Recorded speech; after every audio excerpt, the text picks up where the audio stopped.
And as a result of these actions, today just 91 detainees remain, less than 100. Today, the Defense Department, thanks to very hard work by Secretary of Defense Ash Carter, as well as his team working in concert with the Office of Management and Budget. Today, the Department is submitting to Congress our plan for finally closing the facility at Guantanamo once and for all. It's a plan that reflects the hard work of my entire national security team. So I especially want to thank Ash and his team at DOD. This plan has my full support.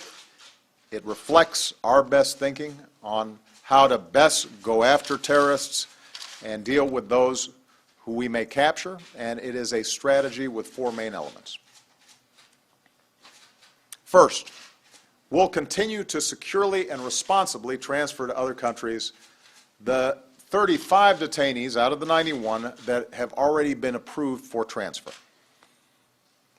Keep in mind this process involves extensive and careful coordination across our federal government to ensure that our national security interests are met when an individual is transferred to another country.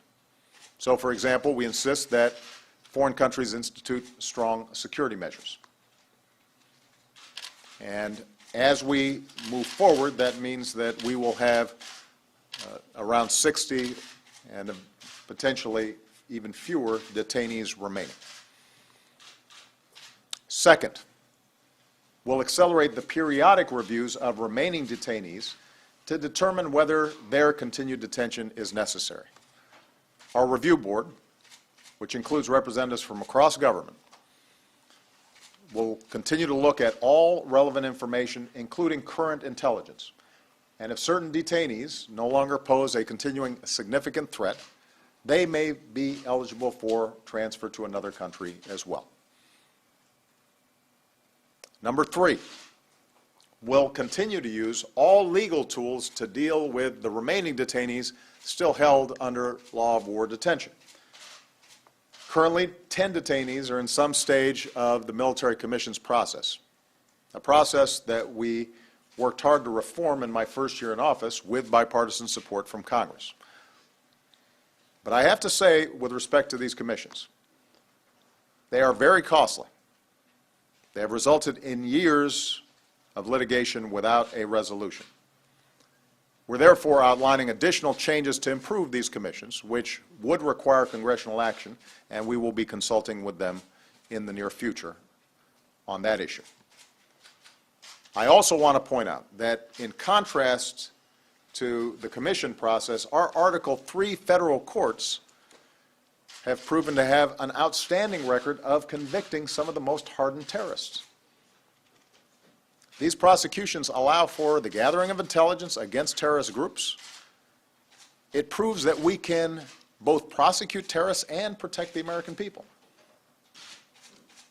So think about it. Terrorists like Richard Reed, the shoe bomber, Umar Farouk Abdul-Muttalib, who tried to blow up an airplane over Detroit, Faisal Shahzad, who put a car bomb in Times Square, and Zohar Zaniev, who bombed the Boston Marathon. They were all convicted in our Article 3 courts and are now behind bars here in the United States. So we can capture terrorists, protect the American people, and when done right, we can try them and put them in our maximum security prisons, and it works just fine. And in this sense, the plan we're putting forward today isn't just about closing the facility at Guantanamo. It's not just about dealing with the current group of detainees, which is a complex piece of business because of the manner in which they were originally apprehended and what happened. This is about closing a chapter in our history. It reflects the lessons that we've learned since 9/11. Lessons that need to guide our nation going forward. So even as we use military commissions to close out the cases of some current detainees, which given the unique circumstances of their cases, make it difficult for them to be tried in Article III courts. This type of use of military commissions should not set a precedent for the future.